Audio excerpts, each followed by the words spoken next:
হয়ে গেল ছোট বড় সবার পছন্দের মগজ ভাজি বা ভুনা। চলুন দেখে আসি কিভাবে তৈরি করেছি এ রান্না। যা লাগছে, এখানে আমি একটা গরুর মগজ নিয়েছি। প্রথমে যে টিপসটা, আমি প্রথমে গরুর মগজটা কেনার পরে 1 ঘন্টার মতো পানিতে ভিজিয়ে রেখেছিলাম। দেখতে পাচ্ছেন এখানে কোনো রক্ত নেই। ভিজিয়ে রাখার কারণে রক্তগুলো সব চলে গেছে। এখন আমি দ্বিতীয় যে টিপ করে, যে প্লাস্টিকের মতো এই চামড়াটা থাকে, এই চামড়াটা আমি আস্তে আস্তে সব ফেলে দেব। আর মগজের এই চামড়াটা অবশ্যই ফেলে দিতে হয়। এর ভেতরে যে রক থাকে, শিরা উপশিরা থাকে, ময়লা থাকে, সেগুলো সব ফেলে দিতে হয়। এগুলো আমি আস্তে আস্তে সব ফেলে দিয়ে ধুয়ে পরিষ্কার করে নিয়ে আপনাদেরকে দেখাবো। আর এই কাজটি খুবই আস্তে আস্তে করতে হবে। আমি ফিরে আসব পরিষ্কার করার পরে। মগজ পরিষ্কার করা হয়ে গেছে, দেখে বুঝতে পাচ্ছেন ভাঁজগুলো কিন্তু খুলে খুলে গেছে। এখানে যা রক ছিল, ময়লা ছিল, সব আমি ফেলে দিয়েছি। ভাঁজগুলো খুলে গেছে। এভাবে আমি পুরো মগজটাকে ধুয়ে নিয়েছি। আর ধোয়ার সময় একটু এরকম চালনির সাহায্যে ধুয়ে নিয়েছি। এই জন্য মগজ থেকে যে এক্সট্রা মগজগুলো পড়ে যাবে, সেগুলোর জন্য আমি নিতে পারি। মগজ কিন্তু কখনো কেটে ধোয়া যাবে না, আস্ত ধুতে হবে। তো এখন আমি মগজগুলো কেটে নেব। আমি এভাবে ছোট ছোট টুকরা করে কেটে নেব।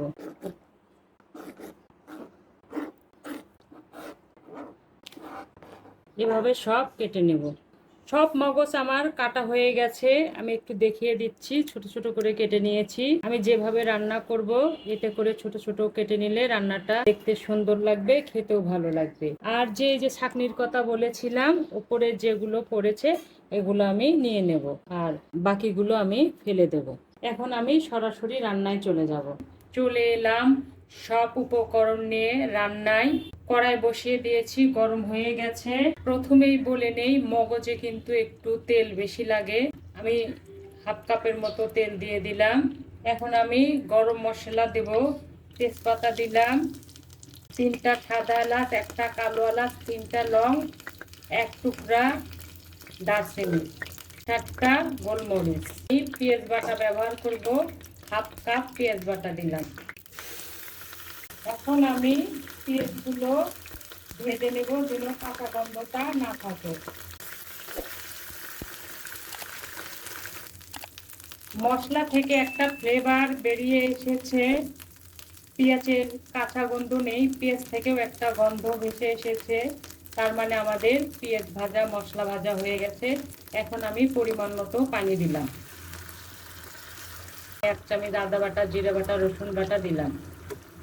মরিচ স্বাদ অনুযায়ী, ঝাল যেরকম খাবো, যদিও মগজে একটু ঝাল লাগে। হলুদ পরিমাণ মতো। গুঁড়া আমি 1 চামচ দিলাম। গুঁড়া 1/2 চামচ দিলাম। গরম মশলার গুঁড়া 1/2 চামচের একটু কম। এখন আমি এই মশলাগুলো কষিয়ে নেব। লবণ দিতে ভুলে গেছিলাম, লবণ দিলাম পরিমাণ মতো।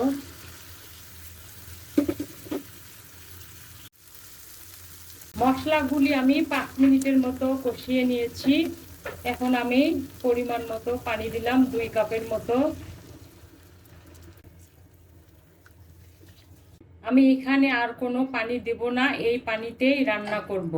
এটা ফুটে উঠলে আমি মগজগুলো ঢেলে দেব, এবং বাকি রান্নাটুকু আমি আস্তে আস্তে করব। আমি এভাবেই রান্না করি। আমার কাছে মনে হয় এভাবে রান্না করলেই মগজটার টেস্ট হয় বেশি।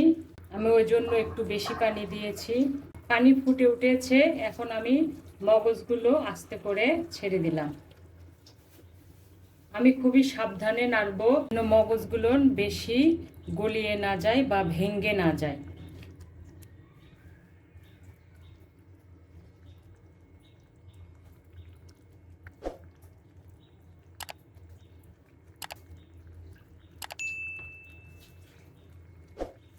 মগজ রান্না হতে থাক। আমি একটু দেখিয়ে দিচ্ছি আমি কিভাবে রান্না করছি। মগজ কিন্তু সব আস্ত আছে, আর আমি খুবই সাবধানে নাড়ানাড়ি করছি। আর আমি টেস্ট করে দেখেছি ঝাল লবণ সব ঠিক আছে। আমি যখন তেল বাড়াবে তখন আমি রান্নাটা আরেকটু জালটা কমিয়ে দেব। এখন আমি মিডিয়াম হিটে রান্না করছি, ওই পর্যায়ে আমি দেখিয়ে দেব। আমি একটু দেখিয়ে দিচ্ছি, একদম পুরো কড়াই আমার তেল ভেসে উঠেছে। আমি 10-12 মিনিটের মতো মিডিয়াম হিটে রান্না করেছি।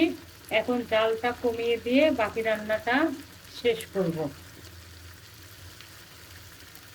একটু লো হিট করে দিলাম, আর একটু রান্না করতে হবে, এতে করে খেতে আরো টেস্ট হবে।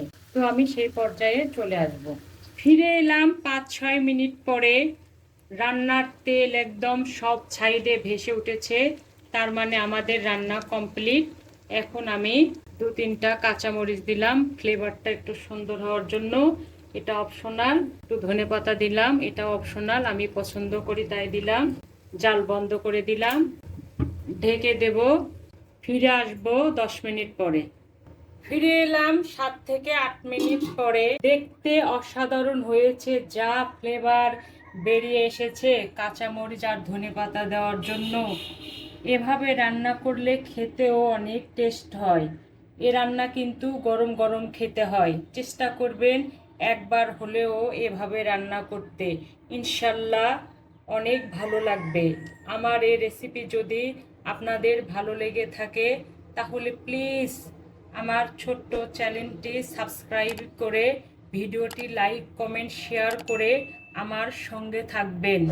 ভালো খান, সুস্থ থাকুন, এই দোয়া করি। ইনশাল্লাহ আবার দেখা হবে। আল্লাহ হাফেজ।